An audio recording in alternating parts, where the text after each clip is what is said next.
It was an ordinary morning at the local bank. The sun shone through the glass windows, casting soft beams of light across the polished floors. The soft hum of conversation filled the air as customers went about their business, exchanging smiles and polite greetings. It seemed like any other day, nothing extraordinary. That was, until she walked in. A woman, dressed in a simple yet elegant outfit, entered the bank. Her clothes were modest, but there was a grace to her every movement that caught the eye of everyone present. She was in her mid-30s, with long, dark hair neatly tied into a bun. Her face, although unadorned by makeup, held a kind of beauty that was not flashy but subtle, a quiet elegance that came from within. She walked confidently up to the counter, a small envelope clutched tightly in her hand. It was a routine visit. She had come to deposit money from her savings, something she did every month. To the casual observer, there was nothing out of the ordinary about her. She looked just like any other person coming to the bank, perhaps even more poised than most. But as she approached the teller, something shifted. The energy in the room seemed to change. The tellers, who had been casually chatting just moments ago, suddenly stopped. They looked up from their computers and eyed her with a mixture of curiosity and judgment. The woman could feel their eyes on her, but she chose to ignore it, focusing on her task. The young teller, a man in his early 20s with a clean-cut appearance, glanced at her and gave a half-hearted smile. "Can I help you?" he asked, his tone neutral but not entirely welcoming. The woman smiled politely.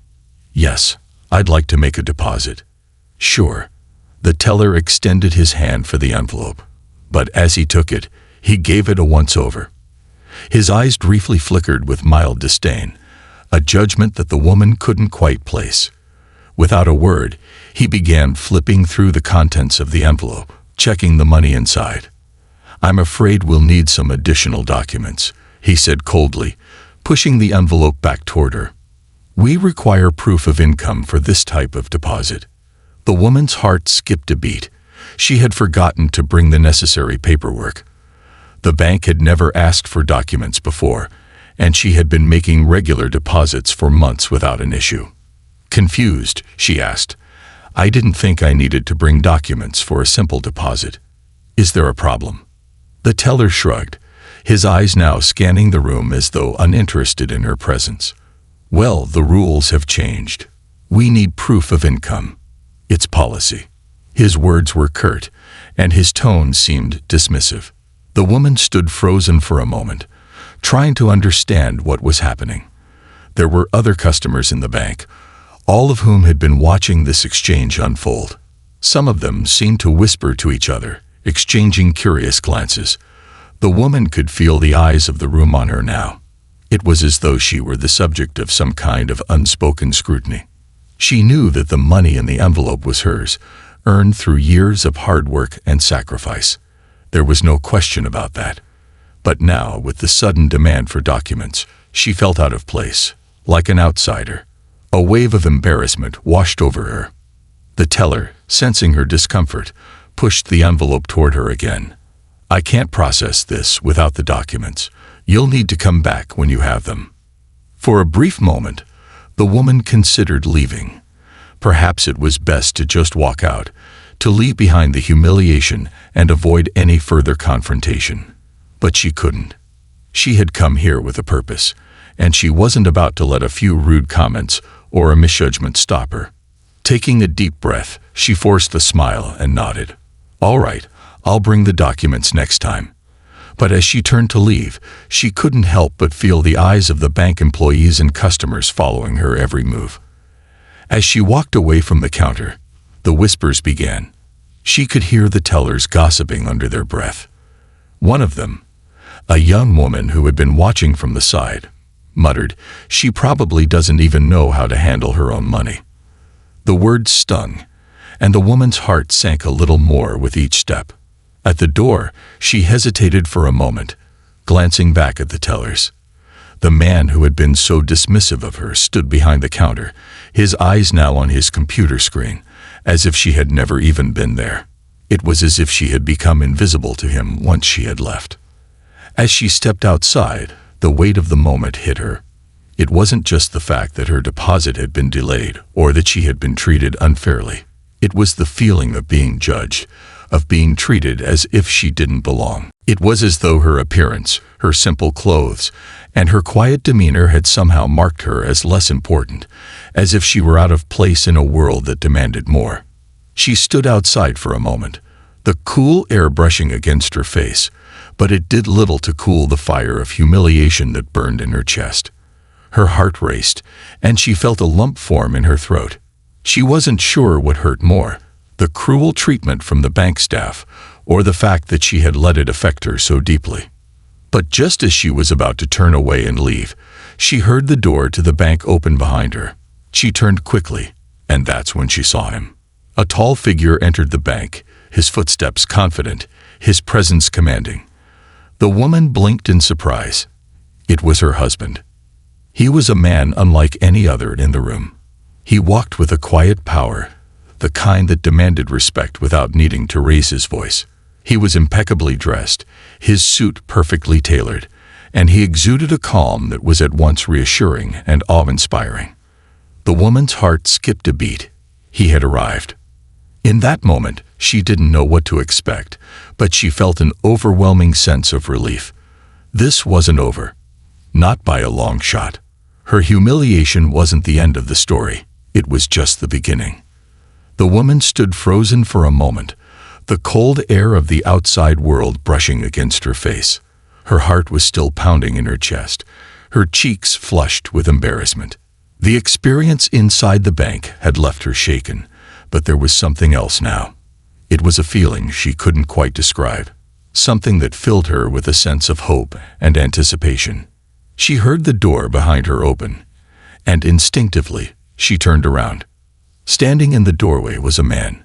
He was tall, broad-shouldered, and walked with a sense of purpose that instantly commanded attention. His presence filled the space in the room, drawing the eyes of everyone present. The woman's breath caught in her throat as she recognized him. It was her husband.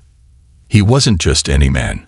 He was David Hargrave, the billionaire entrepreneur whose name was known in business circles all around the world. His wealth and influence had made him a powerful figure, but he was never the kind of person to flaunt his fortune. Instead, he was known for his quiet confidence and an aura of calm that surrounded him, even in the most tense situations. But the way he walked into the bank that day was different. There was something in his eyes, a fire that hadn't been there before. His face was calm, but there was a noticeable intensity in his stride, a purpose in his every step. He wasn't just walking into any bank. He was walking into a situation that would change everything. As he entered, the entire atmosphere in the bank shifted. The chatter that had filled the air just moments ago came to an abrupt halt. The tellers, who had been dismissing the woman with barely concealed disdain, now found themselves frozen in place, their eyes wide as they took in the sight of the man entering their establishment. The woman, still standing by the door, took a hesitant step forward, her gaze meeting her husband's. Her heart swelled with a mixture of relief and confusion. What was he doing here? How had he known? David caught her eye and gave her a small, reassuring smile. There was something in that smile, a promise. It was the kind of smile that made her believe everything was going to be okay. Whatever had just happened in the bank, it would be set right now. Without saying a word to anyone, David walked directly toward the counter. His presence was so commanding that the bank employees seemed to step aside instinctively, as though they were all afraid to stand in his way. The woman watched as he approached the counter where the same teller had just humiliated her. The young teller, a man who had barely acknowledged the woman earlier, looked up in shock as David stood in front of him. His face turned pale, and his eyes widened in recognition. David's reputation preceded him, and it didn't take long for the young teller to realize exactly who he was. David's voice broke the silence, his tone calm but firm. "I'd like to speak with your manager." The teller stammered for a moment, clearly caught off guard. Sure, sir. Right away," he said, his voice cracking as he scrambled to press a button under the counter. It was as if the whole world had shifted beneath his feet. The woman couldn't help but feel a small sense of satisfaction at the sight of the teller's nervousness. David stood silently, his hands in his pockets, as the teller quickly retreated to fetch the manager. The woman remained standing near the door, her mind racing.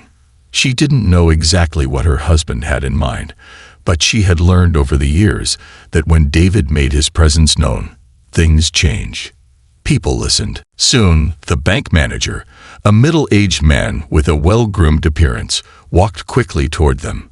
His expression was one of professionalism, but it was clear that he was taken aback by David's presence. He extended his hand toward David, trying to appear calm and welcoming. "Mr. Hargrave," the manager said, his voice a bit shaky, "it's a pleasure to meet you. How can I assist you today?" David didn't shake his hand. Instead, he stared the manager down with an intensity that made the man shift uneasily on his feet. "I think we need to talk about how your bank treats its customers." The manager blinked in confusion. "I'm sorry, sir, but I'm not sure I understand." David's gaze never left him, and he slowly raised an eyebrow, as though daring the man to question him. "I'm talking about how your bank treats my wife." The woman, still standing by the door, felt a surge of emotion. She knew what he meant. She had been humiliated in front of everyone just moments ago, made to feel small and out of place. But now, with her husband standing there, the tables were turning. She could almost feel the shift in power. David didn't wait for the manager's response. Instead, he turned to the young teller who had made the rude comments earlier. "You?" David said, his voice sharp. "Do you think you can treat people like that just because you don't like how they look or how they dress?" The teller swallowed hard, his face flushed with a mix of guilt and fear. "I didn't mean," he began, but David cut him off. "No," David said firmly. "You didn't think. You made assumptions, and now you'll have to live with them." The woman could see the shift in the room. The tellers who had once whispered about her were now silent, their eyes darting between David and the woman. The air in the room was thick with tension. The bank manager, who had tried to maintain his composure, was now visibly sweating. It was as though the entire establishment had just realized that they were no longer in control of the situation. David turned his attention back to the manager. "I want to speak with the CEO of this bank now." The manager hesitated for a moment, but David's piercing gaze left no room for argument. "Yes, Mr. Hargrave. I'll make the call immediately." As the manager scrambled to do as he was told, the woman couldn't help but feel a growing sense of pride in her husband. He had come here, not with anger or threats, but with quiet strength. And in doing so, he had already turned the situation around. The humiliation she had felt moments ago was now beginning to fade, replaced by a sense of empowerment. But what was David's plan? What did he have in mind for this bank that had treated her so unfairly? The suspense was almost too much to bear. She had no idea what was about to happen, but she knew one thing for sure. This was far from over. The woman stood there, her heart beating faster now, waiting for the next move in this game of power and revenge.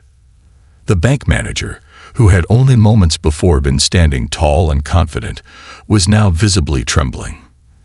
David Hargrave, the billionaire businessman, had just walked into his establishment, and the entire atmosphere had shifted. What had once been an ordinary, everyday scene was now charged with a palpable tension, as if something big was about to happen.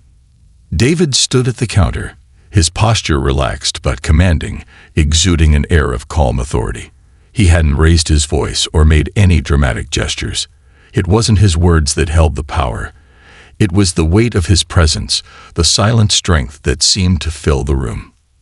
The bank manager, now looking flustered, fumbled with his phone, trying to make the call that David had requested. I'll get in touch with the CEO right away, Mr. Hargrave," he stammered, his hands shaking as he dialed the number. David didn't say anything in response, his eyes instead scanning the bank. His gaze swept over the tellers, the customers, and then finally settled on the woman, the reason he was here in the first place. She stood by the door, still looking stunned, her face flushed with a mixture of embarrassment and hope. Her eyes locked with his for a brief moment, and she could see the determination in his eyes. In that instant, she understood. He wasn't here to just fix the situation. He was here to make a point. As the manager made the call, David turned back to the young teller who had been so rude earlier. The man was standing by the counter, his hands clasped nervously in front of him, trying his best to avoid eye contact with David. It was clear that the situation had already made him uncomfortable, and it was only about to get worse. David took a slow, deliberate step toward the teller. "Do you know who I am?" he asked, his voice low but firm. The teller's eyes widened, and he nodded quickly, a nervous smile plastered on his face. "Yes, Mr. Hargrave. I know who you are." David leaned forward slightly, his eyes locking onto the young man's. "And yet, you treated my wife as if she were beneath you." There was no anger in David's voice, but the disappointment was clear. "You made assumptions based on her appearance, based on nothing more than the fact that she didn't look like the kind of person you thought belonged in your bank. That's what you did, isn't it?" The teller opened his mouth, but no words came out. He seemed to shrink in David's presence, his earlier bravado replaced by an overwhelming sense of guilt. David straightened up and turned his attention back to the manager, who had just finished his call. The manager, sweating and clearly on edge, had been standing back, trying to distance himself from the confrontation. But now he stepped forward, phone in hand, and nervously offered it to David. "The CEO will speak with you now, Mr. Hargrave," the manager said, his voice strained, as if the pressure of the moment was beginning to take its toll.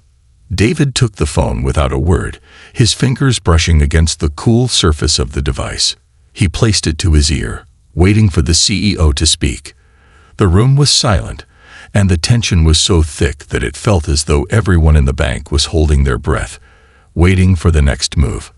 The voice on the other end of the line was formal, but there was a note of apprehension in it. "Mr. Hargrave, I understand you're having an issue with our staff." David didn't waste time with pleasantries. "It's not just an issue, it's a matter of respect," he replied, his voice cool and composed. "I'm standing here in your bank, and I'm witnessing the way your staff has treated my wife. Not just once, but multiple times. It's unacceptable." There was a pause on the other end of the line, and David could almost hear the CEO taking a deep breath. "I'm sorry to hear that, Mr. Hargrave. I assure you, this will be addressed immediately." "Good," David said, his voice steady. "I'd like to speak with you in person. I'm sure you'll find it difficult to resolve this matter over the phone.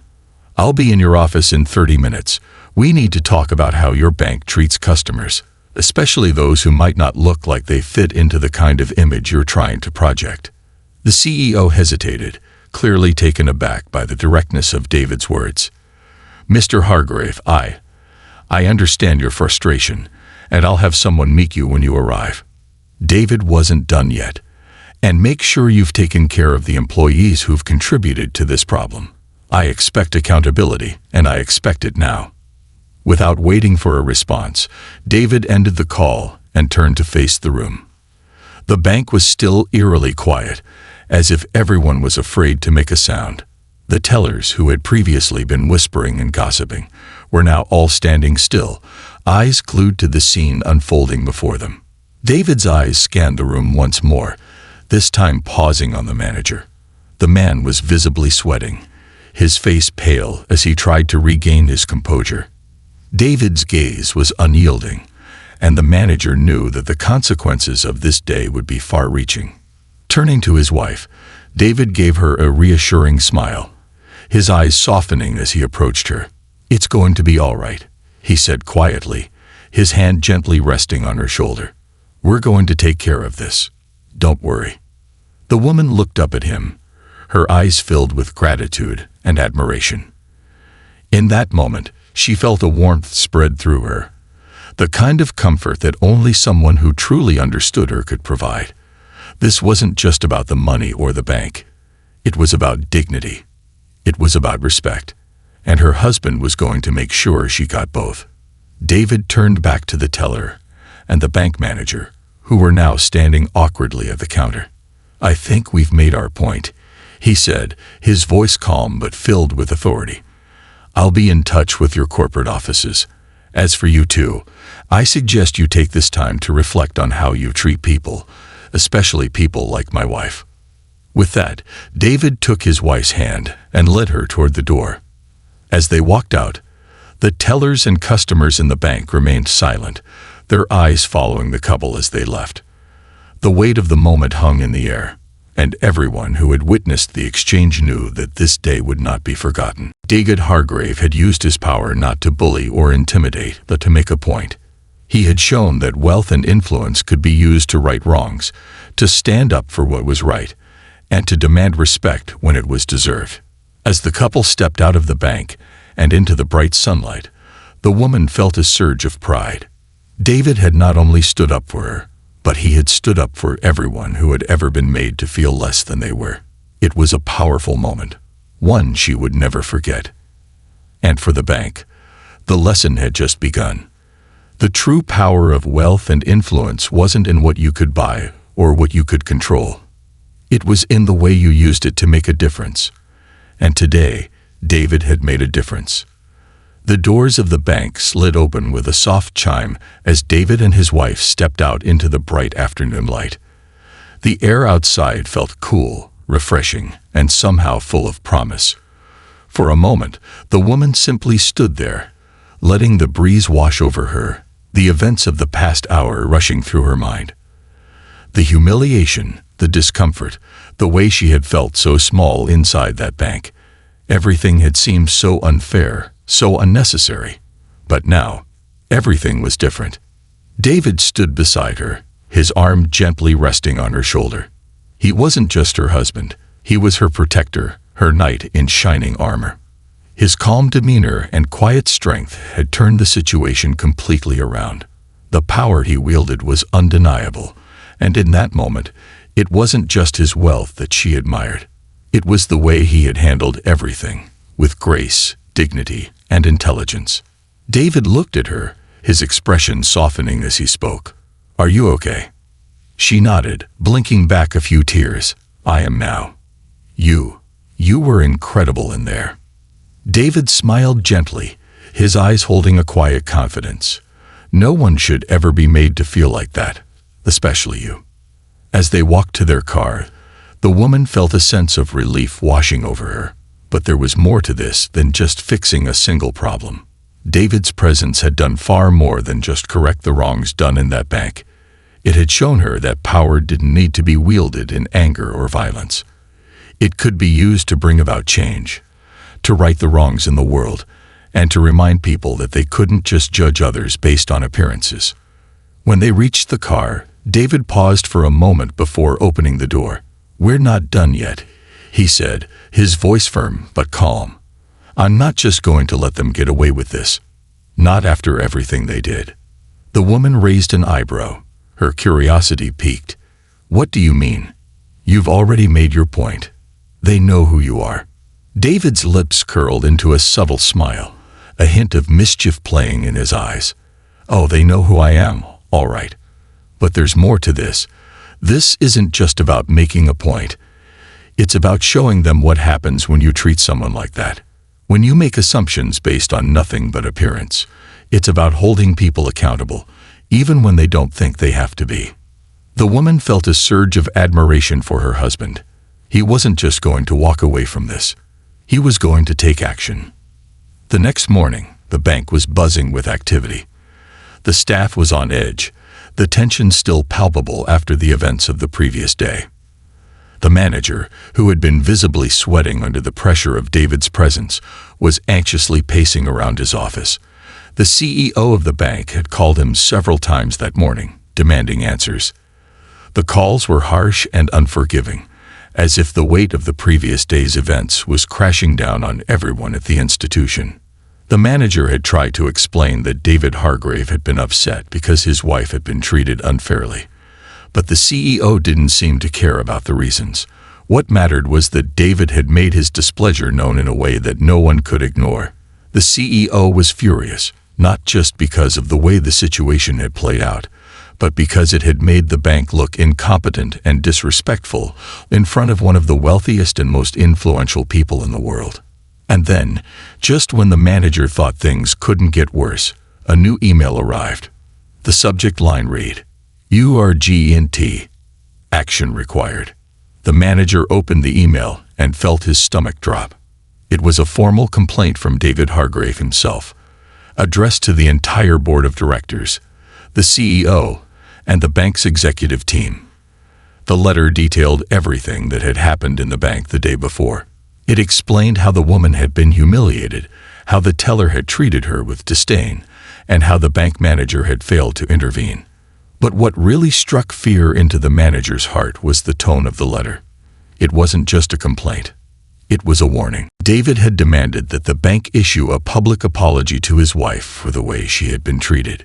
He had also requested that the staff involved in the incident be retrained on how to interact with customers, particularly those who might not fit the bank's preconceived notions of wealth or status. The email ended with a clear statement: "Failure to take immediate action will result in a public campaign against your institution. And trust me, you don't want to experience that."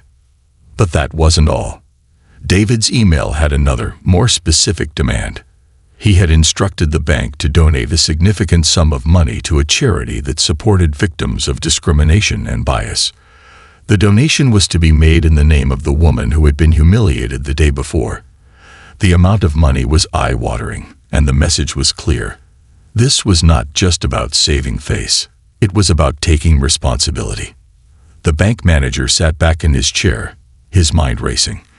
This was far worse than he had anticipated. David wasn't just asking for an apology. He wasn't just making a fuss. He was using his influence, his wealth, his status, and his reputation to hold the bank accountable for its actions. Meanwhile, David and his wife were enjoying a quiet breakfast at home. The tension from the previous day had lifted, but there was still a sense of anticipation in the air. David had made his move, and now it was just a matter of waiting. Around noon, the phone rang. It was the CEO of the bank. David answered the call with the same calm demeanor that had become his trademark. "Mr. Hargrave," the CEO began, his voice tight with barely concealed anger. "I wanted to personally apologize for the events that transpired yesterday. We have taken immediate action, and I assure you that we will be addressing the behavior of the staff involved. We are also in the process of organizing the donation to the charity you mentioned." David listened intently, his fingers lightly tapping on the table. "That's a start," he said finally. "But I want to make one thing clear. This isn't just about money. It's about changing the way people are treated. I'm holding you accountable, and I expect you to make real, lasting changes within your institution." The CEO, clearly uncomfortable with the situation, hesitated before responding. "Of course, Mr. Hargrave. We understand the gravity of the situation and will be implementing changes immediately. Is there anything else we can do to make amends?" David's voice was firm. "Yes, I want a personal apology from the bank manager and the teller who treated my wife so poorly. And I want that apology to be made publicly, so everyone knows the importance of treating all customers with respect, regardless of their appearance or background." There was a long pause on the other end of the line. David could almost hear the CEO's teeth gritting. But he wasn't done yet. "And if you think this is over, it's not. I'll be watching. I'll be watching to see if real changes are made. And if they're not, trust me, the world will know." With that, David hung up the phone, a small smile tugging at the corners of his mouth. The perfect revenge had been executed, not through anger or retaliation, but through strategic action and the power of influence.